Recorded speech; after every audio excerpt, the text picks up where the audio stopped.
Yo, what's up? Hey everyone, it's me, Ashley. Welcome back to my channel. So today I'm here for episode, I think it's 5 or 6 of Rap Talk. Been a minute, but let's get back into it. So I want to keep this pretty light and fresh because, again, I want to reintroduce you.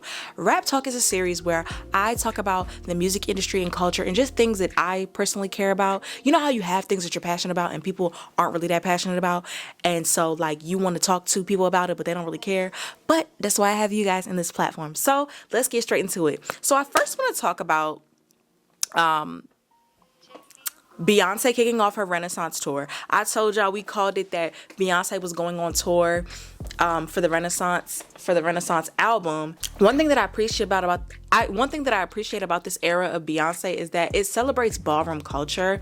It uplifts them, and I love that she does it in a way where she actually includes them. So she kicked off the tour in Stockholm. And she's doing the world tour. So the first leg of the tour is going to be international. So she's going to be going to like Germany, London, Britain, and everything. And then she'll be making her rounds to the US in like the later part of the year. So like the early fall, like late summer leg of the tour. So for the clips that we have been seeing has just been like amazing. Mama looks good. Mama is dancing, and people were like, oh, you know, her leg is broken and she's not, this might be her last tour and I think that Beyonce is truly just having fun. Like, I'm gonna insert some clips, but Mama is having fun. She's living her life. She is just able to be very free. She has literally nothing. She has nothing to prove in this era, and I'm just so happy to see like how much fun she's having. And I love that on the tour that she gave a lot of the young dancers a chance. She kind of cleared house because Ashley was her dance captain at one point, but she got in she's recruited Honey Balenciaga and a few other people that were like dancing like on TikTok. Honey Balenciaga specifically, and it's this other guy, his name is like Derek or Darius Hammond or something like that, but he did a few dances on TikTok, and that just goes to show you that it doesn't matter like what you're doing or what you're posting, like someone is always watching, and so you just post your content, you know what I mean? I think that this is going to be a great tour. I'm actually going to be trying to go on the tour myself. I'm trying to find some reseller tickets, but they are expensive, but it's an experience, and this may or may not be Beyonce's last tour. So we're going to do a lot of Beyonce talk today. The creators of the Cuff It challenge. So Cuff It is a song on the Renaissance album. They posted a TikTok, and they were mad that they did not get Renaissance tickets. So I'm going to assume that these ladies live in the US. She hasn't done her US leg of the tour yet. And there's a lot of things that go into touring. And so I understand that, granted that they were the creators of the Cuff It challenge, which did, you know, promote and boost the song. It's a remix of the song. Like, I think that they actually did contribute to the success of the song, but the song was great by itself, but they further propelled it, especially with the, you know, TikTok dance challenges are very popular on social media. So yeah, but for them to be upset, I feel as though you're not old or entitled to it. And I just feel like you posting that you didn't get it is probably not gonna make her give it to you, because if she does give it to you, then it's gonna feel forced and like, you know, I feel bad for you. She probably was planning on it. Beyonce is a strategic individual, and so she does things on her own time. So I just don't think that was very mature. Speaking of Beyonce again, I know we're doing a lot of Beyonce talk. Beyonce has hinted at her new hair care line. So she posted this photo on Instagram, and she just in the caption was just talking about how it was a slideshow of when she was younger, and then it's in like a salon chair, and then it fast forward to when she was older and she was like curling her hair. Well, a current picture now. Beyonce's mother, Mama Tina, used to do hair back in the day, and she used to have a salon. Mama Tina was very influential, and she was the reason why Beyonce and Destiny's Child, they always look good, they always look nice, right? And so she's hinting at having a hair care line or some sort of hair products or like extensions. Imagine walking around with Beyonce bundles, like a honey 30-inch or 28-inch bust down, because you know Beyonce classy, or like beauty products by Beyonce. I feel like that honestly makes way more sense than her selling Ivy Park. Ivy Park never made sense, in my opinion, to Beyonce's brand, because Beyonce is not known for athleisure wear, and Ivy Park is not practical for the everyday person. Where am I going in that? If I'm like a true fashion girl and I miss to put it on every day, but it just wasn't practical in my opinion. Another thing is that I'm just so excited to see this new era of Beyonce, because Beyonce is truly having fun. She has nothing to prove to anybody anymore. She is literally just living her life like it's golden, and I'm so proud of mamas. So there's a conversation that's been going on about Flo Milli, colorism, and Ice Spice, and they're using them as talking points, and I'm gonna break it down for you. Ice Spice has came out with the song Munch, which came out last year, and she now in the year 2023 has graced the carpet of the Met Gala. She has gotten a feature from Nicki Minaj. She has gotten Drake cosigns. She has gotten sponsorships and deals and so many things, and she's got so many accolades in just 1 year, and people put that on colorism. Flo Milli has been at it for a while, and she hasn't reached the success that we think that she deserves, or we believe that she should be at. She said that, "I wish I would stop with this tired narrative y'all love to push about my career, and stop mentioning me while degrading another artist. It's weird. I'm doing great, from being broke and to traveling the world with my talent, and I'm only 23, relax. It be the little things, I swear." I definitely understand where Flo Milli is coming from, because just because Ice Spice is doing well, it's not a slight against Flo Milli, but what she has to understand that we know how talented Flo Milli is, and we know what she could do, and we know what she truly deserves. She's been at it for about maybe 4 to 5 years now, and hasn't hit the Met Gala or anything. Hasn't got like a big co-sign or a big feature from an artist like a Nicki Minaj, but she's still successful in what she does. And what I think people have to understand is that we could see something for somebody else, but if they don't want that type of success, or what's the word I'm looking for?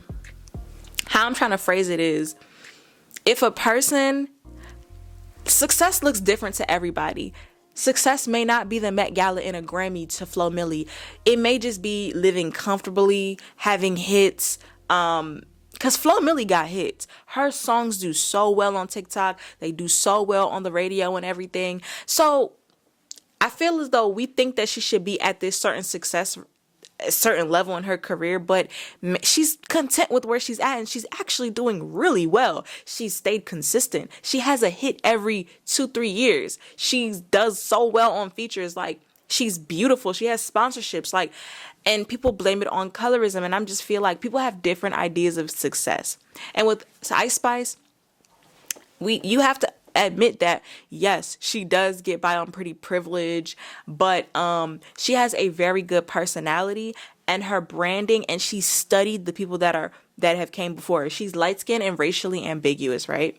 Usually light-skinned and racially ambiguous women, or just people, have these racist tweets and past. She don't have that. She's been studying who's came before her. She takes a lot from Nicki Minaj. I can admit that, because she owns her masters. She knows what's going on. So I feel like she's more so pivoting into businesswoman versus an actual rapper. And I respect her for that. But I just understand where Flo Milli is coming from, constantly getting compared, and she's okay. She's fine. She's successful in what she's doing. And I feel like we have to chill with the Twitter scenarios and talking points sometimes, because they get tired, and you have to understand that these celebrities are real people. But then again, this is keeping you relevant and famous. But I can understand their frustration. But let me know what you guys think about that below in the comments. This is a short tidbit because I really don't have much clips or anything to say, but I gotta say that the Baddies East audition happened in Tyson's Corner, which is in the DMV area, so it's probably maybe 15-20 minutes outside of DC, right? I gotta say that it was the saddest thing that I've ever seen, because I don't care what you say, the Baddies franchise in that show, it's like a continuation of Bad Girls Club. It is cancer, and it is one of the most horrible pieces of programming. Zeus is absolutely terrible. The reason why is because I understand that black people are not a monolith, but at the end of the day, that type of behavior and carrying on is just not becoming of anybody, fighting and doing all this stuff. And then one of the girls who's from the DMV, Razor, she chose not to be at the reunion. And that was, I don't watch the show, but from what I can gather in all the clips and what I can infer is that a certain girl kind of brought her back to a place where she didn't want to be, and so she separated herself. And I understand that, because that girl has got a lot of potential to be great. She has the potential to be like one of the it girls, one of the Jadas, the Aries. Like, I see that for Razor, and even beyond that. And so she kind of took a step back and is not on that franchise. She didn't go to the reunion show and everything, but the audition was so sad because you're degrading yourself and you're willing to look a fool on television. And it's not even race in the factor. It's just the fact that you look dumb. This is not going to help you pivot into anything greater. This is just literally going to bring you down. Like, and the thing is that what Bad Girls Club was about, it's like, a lot of these girls are still in that lifestyle, the fighting, the cursing, the beating each other, throwing mattresses in the pool. I used to watch Bad Girls Club, but it's just low vibrational and it literally just does nothing for you. And I was very disappointed in like a lot of the girls that were from like the DMV area. Like, but I'm gonna watch. I don't care. I'm talking all this mess, but I'm gonna watch. I want to see who I went to high school and college with, the elementary school and middle school. I want to see if y'all on that show. So let me know what y'all think about Baddies. Baddies East, Baddies South, and the whole franchise, and Zeus as a whole. NBA YoungBoy disses the whole entire industry. And so what he did was that he kind of dropped an album similar. He actually dropped an album purposely close to, or was trying to drop an album around the time Lil Durk was. And he kind of, released the song. And then he kind of talked about people in the industry. He came for Drake. He came for Lil Durk especially.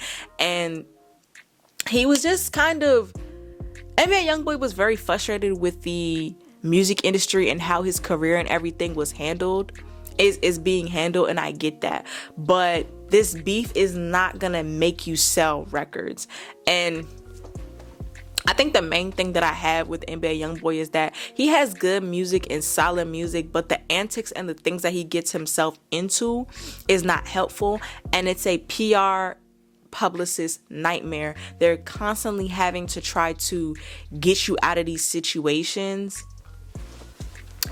and it's just hard. And I understand his frustration and it's, his upbringing and everything, but it's just like, at the same time, you just can't be doing that, because you never know who knows who and who is connected to who, and what you say and what you could bring out and what you could put out. You get what you put out.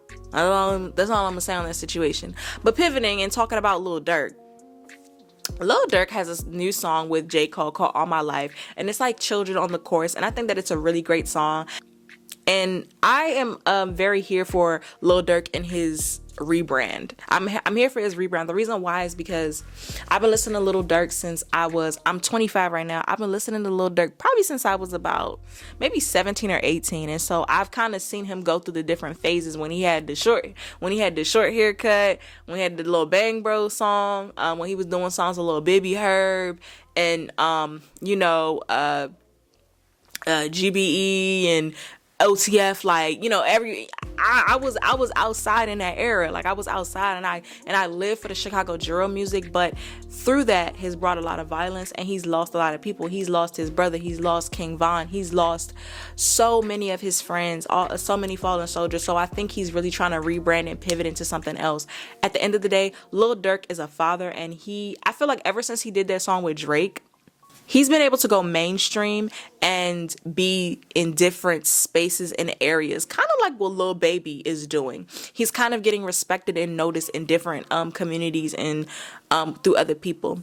And then he wanted to rekindle with 6ix9ine. He just didn't want to do the drama anymore. And I definitely understand what he's going through. He's trying to protect his peace. He's a father of like a whole village, so he has to be around for them.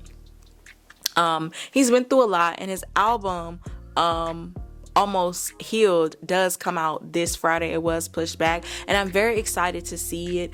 I like the cover specifically because it has like bandages, and it kind of reminds me of like a cover of Young Von, King Von. That's what it reminds me of, a King Von cover, if I'm not mistaken.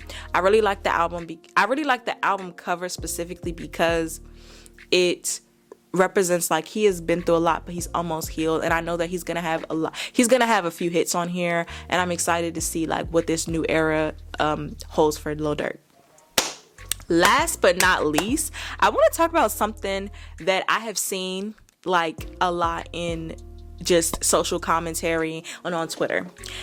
So an artist will come out and they will literally be the underdog, and people will just like love them and just love and go up for them, right? And they'll want them to win. The artist will get signed, get their teeth done, get their deal, get their hit. Once they get their big break, you like them, they come out with a few songs, they come out, they probably go to the Met Gala, they do this, they do that. And then, when they just, going up and up and up in their career, you start to hate them. You say, oh, I'm tired of this person. I don't like this person. I seen it happen with Glorilla, and I specifically seen it with Lola Brooke. So I was on the Rap Alert, and so it was this song that Lola Brooke was on. It was the it was cute, and it was Callie was in the song and everything. And so someone commented like, I'm tired of Lola Brooke for real. And I'm like, well, she just came out last year. Like, Don't Play With It literally came out like a couple months to a year ago. Like a couple months ago.